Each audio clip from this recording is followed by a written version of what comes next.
Good morning बच्चों। हम आपको पहले पढ़ा चुके हैं अर्थ की दृष्टि से वाक्य भेद। ये तो हम आपको बता चुके हैं, लेकिन फिर एक बार बता रहे हैं। अर्थ मतलब जिसका अर्थ निकलता हो, जिसका कोई और अर्थ निकलता हो। वाक्य भेद भाषा की वह लघुत्तम इकाई जिसके माध्यम से वक्ता अपने भावों एवं विचारों को संप्रेषित करता है, वाक्य कहलाता है। और उस वाक्य का अर्थ निकले वो अर्थ की दृष्टि से हो गया। इसके भेद भी हम आपको पढ़ा चुके थे। तो वाक्य के भेद दो तरह से होते हैं। एक अर्थ की दृष्टि से होता है, एक रचना की दृष्टि से होता है। कक्षा 9 में आपको अर्थ की दृष्टि से वाक्य भेद पढ़ाया गया है, और कक्षा 10 में आपको रचना के आधार पर वाक्य भेद पढ़ाया जाएगा। तो अर्थ के आधार पर वाक्य के 8 भेद बताए गए हैं। पहला, कथनात्मक या विधानवाचक वाक्य, नकारात्मक या निषेधवाची वाक्य।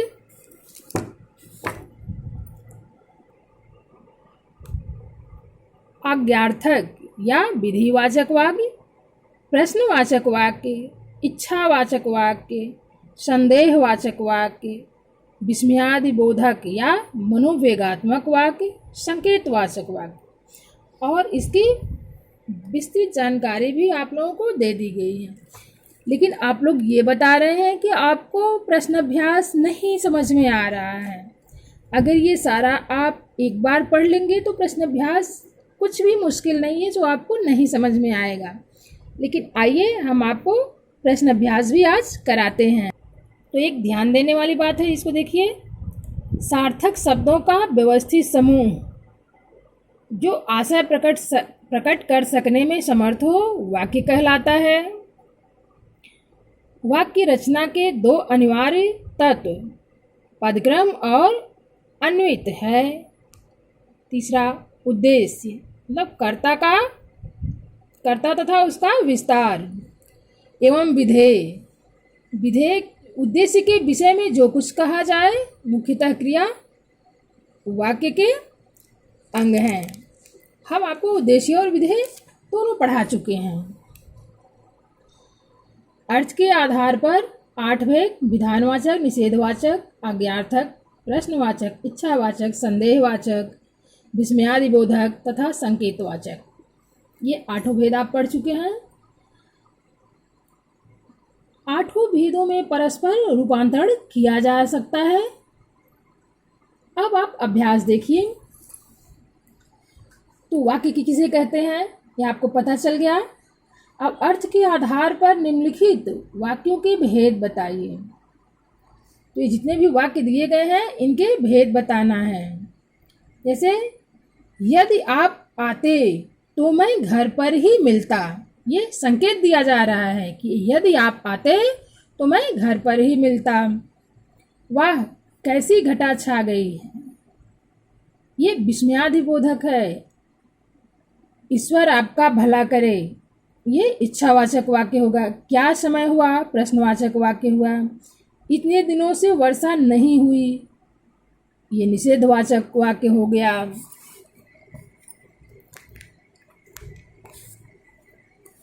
प्रातः काल पूर्वी क्षितिज पर सूर्य की लाली बहुत ही सुंदर प्रतीत हो रही है जब दिखाई दे रही थी। ये कथनात्मक वाक्य होगा। 10 बज गए, अब तुम जाओ। ये आज्ञार्थक होगा। आज्ञासूचक वाक्य या विधिवाचक वाक्य। उसने भोजन नहीं किया, निषेधात्मक वाक्य होगा। बच्चे कक्षा में शांतिपूर्वक बैठे हैं। ये विधानवाचक वाक्य होगा। अरे रात भूचाल आया था। ये विस्मयादिबोधक हो गया। तुम आ रहे हो, प्रश्नवाचक हो गया। तुम आ रहे हो, ये पूछा जा रहा है, तुम आ रहे हो। इसमें कहीं कोई प्रश्नवाचक ना ही चिन्ह है और न ही प्रश्नवाचक कोई शब्द है, लेकिन फिर भी ये तुम आ रहे हो, ये प्रश्नवाचक वाक्य होगा। अरे तुम आ गए, विस्मयादिबोधक होगा। प्रभु तुम्हें दीर्घायु करें, इच्छावाचक होगा। कल कौन आ रहा है, प्रश्नवाचक वाक्य होगा। क्या सुंदर स्थान है, क्या सुंदर स्थान है, प्रश्नवाचक हो गया क्योंकि क्या लगा हुआ है। यदि वह परिश्रम करता तो सफल हो जाता, संकेतवाचक वाक्य होगा। जाओ बाजार से सब्जी ले आओ, ये आदेशवाचक हो गया, आज्ञार्थक हो गया।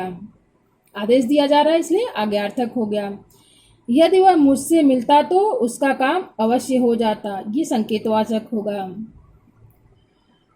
अगर वह आया तो मैं चला जाऊंगा, ये भी संकेतवाचक वाक्य होगा। भगवान तुम्हारा भला करे, इच्छावाचक। ओह आज कितनी गर्मी है, इसमें विस्मयादिबोधक है।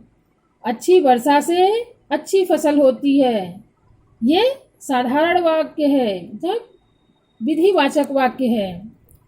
अगर यही होगा, यदि अच्छी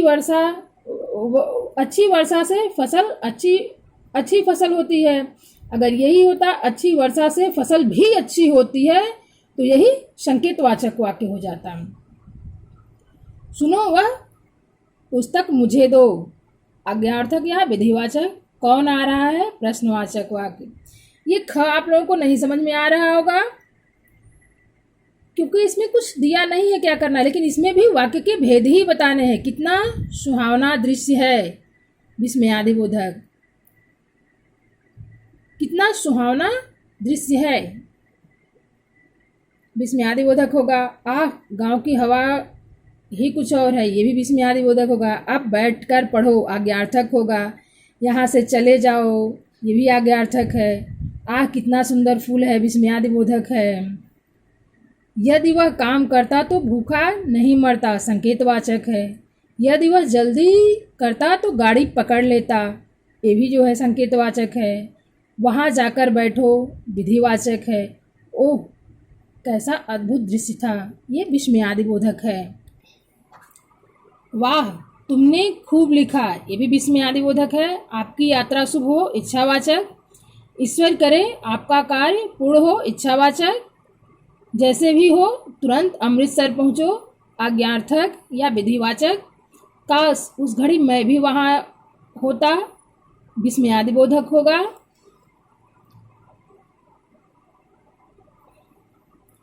काश उस घड़ी मैं भी वहाँ होता, तो काश ये अफसोस हो रहा है, इसलिए विस्मयादिबोधक होगा। आप दीर्घजीवी हों, इच्छावाचक।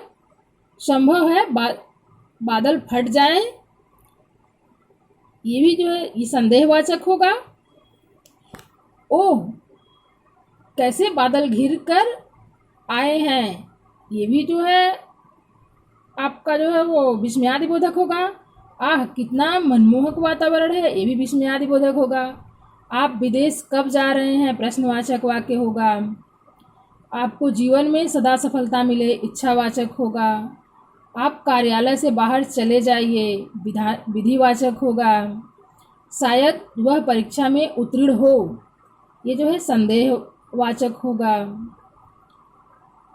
आप पर प्रभु की कृपा बनी रहे, इच्छावाचक होगा।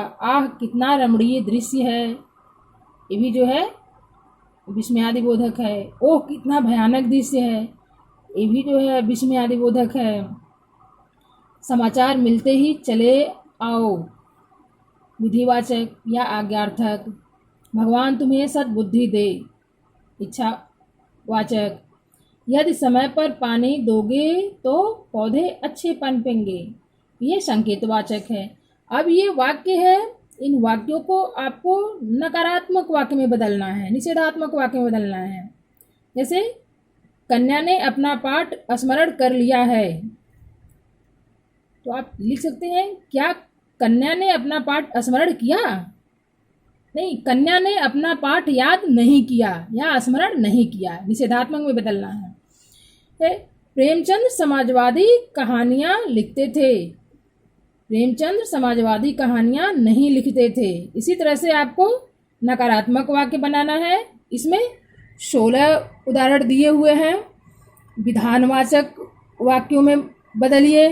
जैसे क्या आप यह पुस्तक पढ़ चुके हैं, तो क्या आप लगा दिया तो ये प्रश्नवाचक हो गया। विधानवाचक मतलब साधारण वाक्य में लिखना है, तो आप लिख देंगे आप यह पुस्तक पढ़ लिए या पढ़ चुके। गांधी जी का नाम किसने नहीं सुना, निषेधवाचक वाक्य है, आप लिख सकते हैं गांधी जी का नाम सबने सुना है। इसी तरह से ये संदेहवाचक संदेहार्थक वाक्यों में बदलना है। जिसमें संदेह हो तो वर्षा होगी तो शायद वर्षा होगी। ये विस्मयवाचक वाक्य में बदलना है। तो उसने 4 छक्के लगाए। उसने 4 छक्के लगाए, अरे उसने 4 छक्के लगाए। इस तरह से करके जो है आपको प्रश्न अभ्यास पूरा करना है। 7वां प्रश्न है, प्रश्नवाचक वाक्य बनाइए। मैं अपनी बात कर चुका हूँ। ये बात कर चुका है साधारण वाक्य है या विधानवाचक वाक्य है। आप इसको लिख सकते हैं क्या मैं अपनी बात कर लूँ, प्रश्नवाचक वाक्य बन जाएगा। संकेतार्थक वाक्य बनाइए। हम घर जाएंगे, हम घर जाएंगे तो खाना खाएंगे। इस तरह से वो संकेतवाचक वाक्य हो जाएगा। आज्ञावाचक वाक्य में बदलना है। राम स्कूल जाएगा तो राम स्कूल जाओ। तुम अपना पाठ पढ़ते हो, तुम बैठकर अपना पाठ पढ़ो। इस तरह से आपके ये पूरे अभ्यास हो जाएंगे। अब अगर इसके आगे कोई दिक्कत आती है तो फिर आप ग्रुप में बताइएगा। अभी तक आपको जो नहीं समझ में आ रहा था हम उसे बता दिए हैं। आशा करते हैं कि अब आप प्रश्न अभ्यास पूरा कर लेंगे और प्रश्न अभ्यास पूरा करके आप ग्रुप में ज़रूर भेजिएगा। धन्यवाद।